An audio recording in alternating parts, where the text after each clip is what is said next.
Hello guys, welcome to केंद्रीय classes. नाटा वालों ने जेडब्ल्यू का पोर्शन, न्यू पोर्शन जो है अपडेट किया है। ओके, 2 दिन पहले, मतलब मेरे ख्याल से क्या 2 तारीख को किया गया है।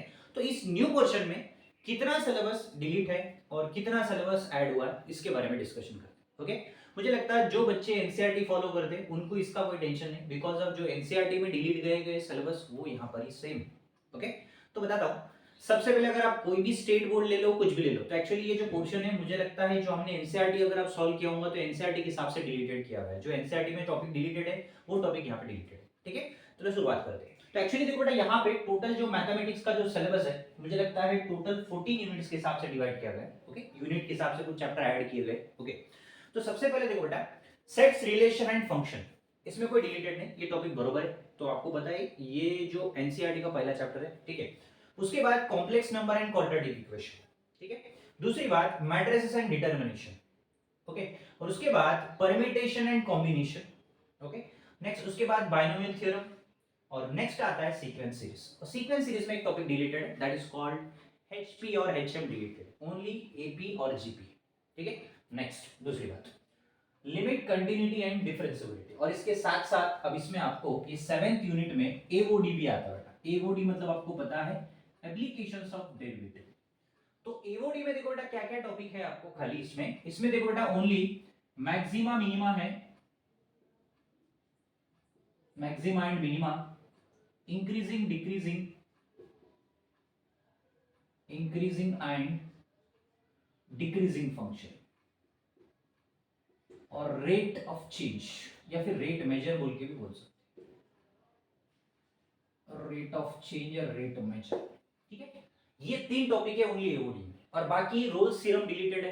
ओके, उसके साथ साथ मीन वैल्यू थ्योरम डिलीटेड है, टेंजेंट नॉर्मल डिलीटेड है, उसके साथ साथ अप्रोक्सीमेशन डिलीटेड है। ये जो एप्लीकेशंस ऑफ डेरिवेटिव के डिलीटेड टॉपिक है। ठीक है, जो मैंने अभी बताया। ओके, आपको खाली एओडी में 3 ही टॉपिक पढ़ना है, maximum minima, increasing decreasing and rate of change या रेट ऑफ मेजर बोल सकते हो उसको। ये 3 टॉपिक आपको अच्छे से पढ़ना है। ओके, डेरिवेटिव में कोई डिलीटेड नहीं, मुझे लगता है limits, continuity and derivative, differentiability, इसमें nth डेरिवेटिव दिख रहा नहीं, nth डेरिवेटिव नीचे टॉपिक में दिया गया है, मैं आपको पीडीएफ भी डालता हूं, वहां पे वेरीफाई कर लेना। ठीक है, दूसरी बात इंटीग्रल्स में देखो बेटा, इंडेफिनेट इंटीग्रल है, डेफिनेट इंटीग्रल, और इसके साथ साथ एप्लीकेशंस ऑफ डेफिनेट इंटीग्रल भी है, मतलब area under curve. Okay, integral में आपको पता है इंडेफिनेट, डेफिनेट, और उसके साथ साथ applications of definite integral, that is called area under curve. Okay, same NCERT में जैसा है वैसे ही। ठीक है, दूसरी बात डिफरेंशियल इक्वेशन में होमोजीनियस इक्वेशन है, उसके बाद नेक्स्ट वेरिएबल सेपरेबल है, उसके बाद मुझे लगता है इसमें से डिलीटेड किए सो कुछ टॉपिक है, पॉपुलेशन ऑफ ग्रोथ एक टॉपिक, और उसके बाद दूसरा टॉपिक है बेटा रेडियो एक्टिविटी के कुछ क्वेश्चंस है वो वाला, और उसके बाद नेक्स्ट आता है न्यूटन लॉ ऑफ कूलिंग, कुछ वर्ड प्रॉब्लम डिलीटेड है यहाँ से। ओके, बाकी सब कुछ है इसमें, कुछ चेंजेस नहीं। ठीक है, कोऑर्डिनेट ज्योमेट्री, कोऑर्डिनेट ज्योमेट्री में देखो बेटा आपको कोऑर्डिनेट ज्योमेट्री में क्या क्या आता है, स्ट्रेट लाइन, ओके, सर्कल और कोनिक सेक्शन। मैंने लिखा नहीं, कोऑर्डिनेट ज्योमेट्री मतलब उसमें पूरा आ जाता है।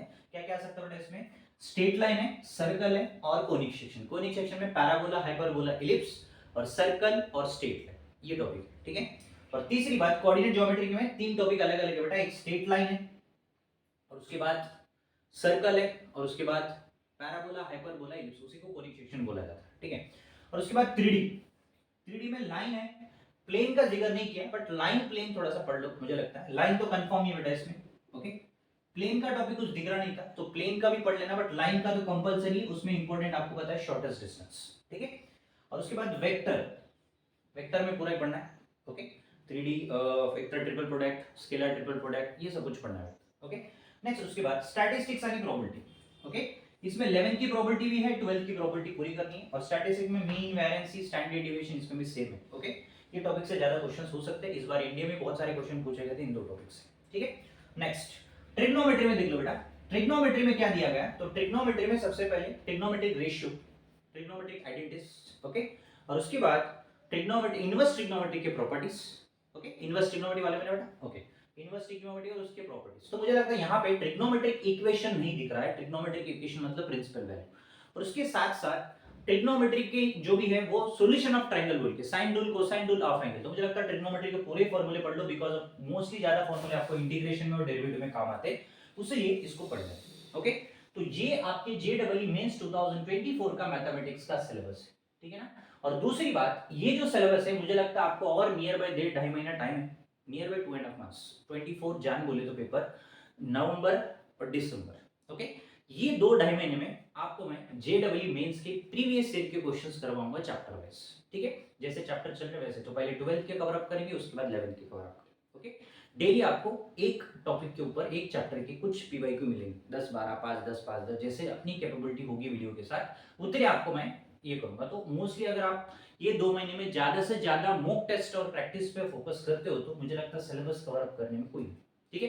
तो सबसे ज्यादा देखो बेटा, आपको लिमिट कंटिन्यूटी ये चैप्टरों पे ज्यादा फोकस देनी चाहिए। एक होता है 7th चैप्टर, 8th और 9th, क्योंकि इनमें क्या होता है कि लिमिट कंटिन्यूटी के भी क्वेश्चन बन जाते हैं, डेरिवेटिव के भी अच्छे आराम से क्वेश्चन बन जाते हैं, और एप्लीकेशंस में खाली आपको मैक्सिमा मिनिमा पे ज्यादा फोकस करना है, क्योंकि उसका क्वेश्चन ही हर बार रिपीट होता है, ठीक है। उसके बाद इंक्रीजिंग डिक्रीजिंग, बट मेन सबसे इंपॉर्टेंट मैक्सिमा मिनिमा कर लेना एओडी, ओके। और डेरिवेटिव में डेरिवेटिव में आपको पैरामीट्रिक फॉर्म पे ज्यादा फोकस करना है, और second derivative higher order derivative वाले क्वेश्चन पे ज्यादा फोकस करना है, ओके।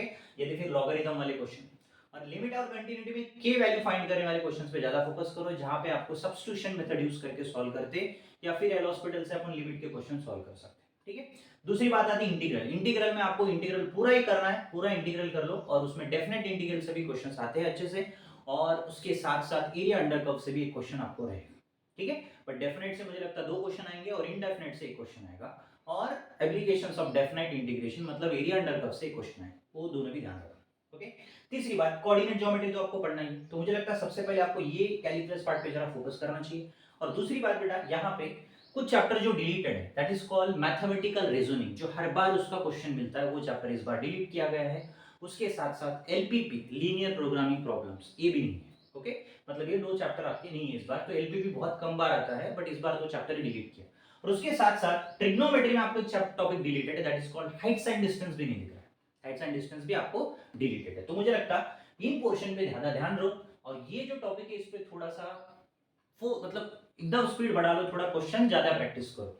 जितने भी पीवाई के क्वेश्चंस है, मेंस ले लो, एडवांस ले लो, जितने भी है उतने थोड़ा सा प्रैक्टिस बढ़ा लो, और डेली क्वेश्चन का जो मतलब आज 50 क्वेश्चन किए तो कल 25-50 से ज्यादा होनी चाहिए, कैपेबिलिटी बढ़ाते जाओ। जितने क्वेश्चंस आप सॉल्व करोगे उतना आपको फायदा है, नहीं तो फिर तकलीफ हो जाएगी, ओके। चलो ठीक है, thank you, all the best.